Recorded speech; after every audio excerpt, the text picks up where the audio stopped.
We talked last week about the potential, again I say potential, race swap casting of Severus Snape in the upcoming Harry Potter television show. Well, a new week is here and the casting choices haven't gotten any better. It's an absolute dumpster fire. Yeah, the casting agents over at HBO are incredibly busy right now, looking through thousands of different auditions. The deadline has already passed, and they're looking for the next Hermione Granger, the next Ron Weasley, the next Harry Potter.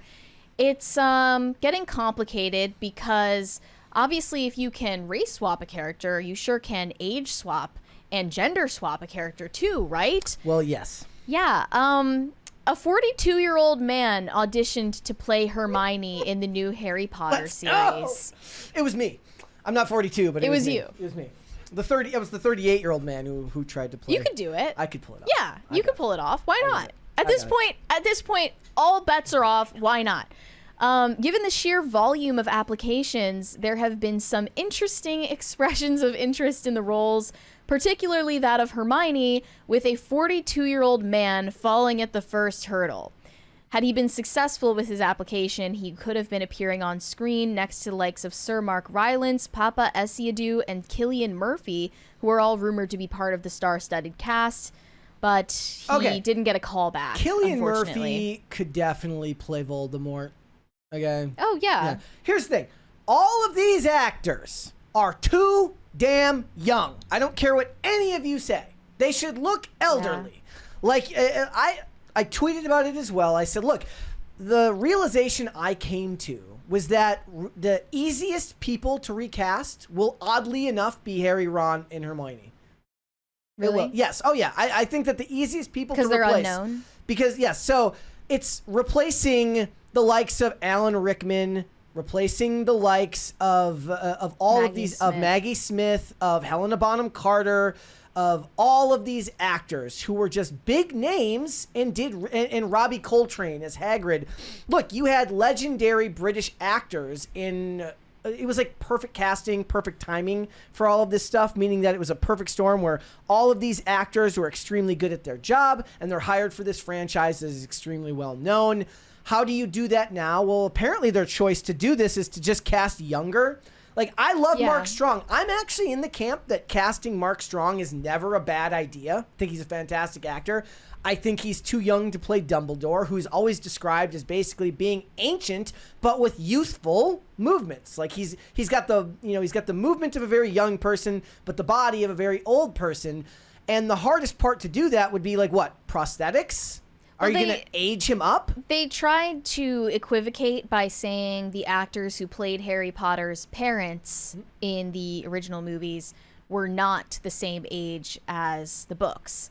The actors that they cast to play his parents were 34 and 43 years old, whereas in the book they were both 21. Yeah. So it hasn't always been exactly matching the canon of the books, right? I could see the logic being that this is not 1 year, it's going to be over several years, and it's kind of the same argument I make when they talk about James Bond casting. You can't cast a 50-year-old James Bond because he's not supposed to be there for just one movie. You need longevity. You need longevity, which I get, but I just think that what we're looking at here, look, Brett Goldstein looks like Adam Levine, not Hagrid, okay? Yeah, that's honestly, they're too good looking. Can I just say Sharon Horgan is a pretty lady. Like, they look I just too don't good. think of, like I don't want actors like looking like actors in these roles. Yeah, McGonagall should not be attractive. That's not the point of the character. I don't really get this. Like, why are they serving cunt, low-key? So one of the funniest things about this whole thing is that as the internet does, it started to devolve. And do you remember? We never ended up talking about it on the show, but there became, before Hawk Tuah screwed a bunch of people out of money through cryptocurrency, there was this thing where it says Hawk Tuah went viral for, and then it was just a bunch of things that she never said. Do you remember that? No. It was like Hawk Tuah went viral like AI for... generated? No, it was like people would just think about something they care about, and then Oh, no, I Hawk do Tuah remember- went viral for saying like, Hawk that we need to Tuah, end the Fed. Girl is like saying all of these extremely politically inflammatory Yes. statements. Not even just that, but like very random other things too. So Yeah. it became a meme. Well, what they're doing now is it's become Harry Potter's cast all these random people. It says Scarlett Johansson has been cast as Dumbledore. In this one, Camelot says Phoebe Waller-Bridge has been offered the role of Harry Potter. But like, you know, it's gotten to the point where it's beyond parody. Rachel Zegler has been offered the role of Professor McGonagall. Like, sure, what the hell? Yes. You know? Like, Yeah. I think that people are just already on they're already on edge. You know what I mean? Like, what HBO didn't seem to understand is the fans are having an antagonistic relationship with reboots right now. And the last thing you want to do is make a misstep this early on when it comes to casting. I don't think it would have ever been possible, but it feels like the best possible thing they could have done is finish the casting and then do the announcements like when it's done. Right. Like all But at you also once. can't stop people from leaking information either. Not to mention, like, you want to release the information slowly to keep it in the news for as long as possible. But here's the thing. Really, normies don't care about J.K. Rowling's opinions. No. Normies hardly even pay attention to J.K. Rowling's controversial opinions or her tweets. If they know about them, they don't care. Most of them don't even know. Yeah. The thing that normies do feel strongly about is you taking an IP that they loved and grew up with and changing it in any way, shape, or form. So that's where you need to be careful and tread lightly. It's so is what funny. I'm saying. This was actually like years before this channel existed, years before we'd ever made a video about any of this stuff. I made the assertion very early on, and I'm talking like 2017, 2018. I said, the people who are telling you that you're a bad person for not wanting race swaps, those are millennials who are going to have their come to Jesus moment when they finally reboot Harry Potter. And I was right, because I'm seeing all of these accounts that are trying to weasel word their way around. They're like, look, normally I don't care. I don't care, but Snape is described as this. But like, Yeah. but this time, Yes. like, maybe we wouldn't do that in Thank the thing you. that I care about. Thank you for proving me right again. Or like there's like a video game character who's just like randomly non-binary, and someone wants to say that this is stupid and that this has gotten out of control. Like this representation stuff is kind of out of control and never should have gotten to this point.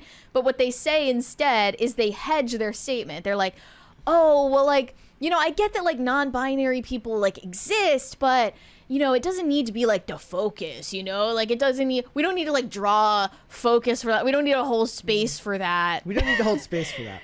But it's like, no, just call BS on BS. Yeah. Just call a spade a spade. I would appreciate them actually having like a mea culpa moment where they were like, okay, I celebrated this when I didn't care about it. And But now I care. Now I get it.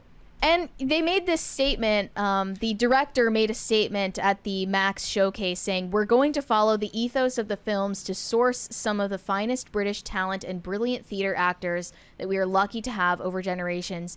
So one of the hard and fast rules they're going to follow here is they're only hiring British actors. Something tells me that Papa Essiadu is not of British descent. Well, I guess they're gonna operate under the premise that he spent most of his life there. Right, but I don't know, like, what is the importance of it after all? They're also mentioning Rachel Weisz for Minerva McGonagall.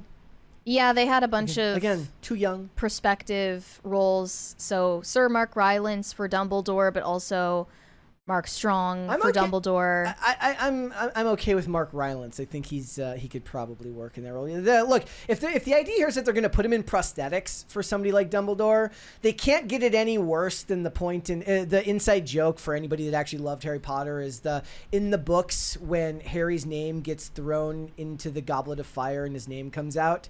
And Dumbledore calmly asks Harry if you put your name in the Goblet of Fire, and Harry says no. In the movie, Dumbledore basically like abuses him. He like runs up and grabs like, "Did you do it?" Which was very obviously not what happened in the books. Things are gonna go this way. I just stop casting such young actors. I think in fact, stop casting such good-looking actors. They should not be. They should not be for the grown-ups. Usually we're not saying that. Usually we're like, no, like hot people and everything. But that goes for action movies and like rom-coms. Or Barbie or what have you. This is different, obviously. You have to go by the way that they're described in the books. My other tweet was I posted a picture of the dwarves from the upcoming Snow White, and I said HBO about to cast the Gringotts goblins. Because how are they going to do that? I mean, like, Brett Goldstein is like spindly. Like, he's not even like Hagrid is what, like 8 feet tall and 500 pounds. Yo, look, the Undertaker is retired now from wrestling. Get the Undertaker to play Hagrid. Like, why are we casting a twink as Hagrid? I think that I can't wait for the casting of the goblins. And if they're gonna race swap, just do the whole Weasley family since they're redheads and get it all out of the way. If you must do it, get it out of your system and just race swap the whole Weasley family. Do you think they're going to like hair color swap Ron Weasley? No. Is it too central to the character? They didn't even get Harry's eye color right in the movies, and it's one of the biggest parts of his character in the books. It's one of the most common ways they used to describe him as having the green eyes like his mom. Maybe they'll get the eyes right this time. That like if not, even if the actor didn't want to put in contacts or something like that, they'll CGI it. It's just be way easier now. To do that. Yeah. So. Thanks for watching. Listen to full episodes of Pop Culture Crisis on Spotify. Keep up with us on social media and make sure you subscribe and ring that bell so you never miss the show. Bye, guys.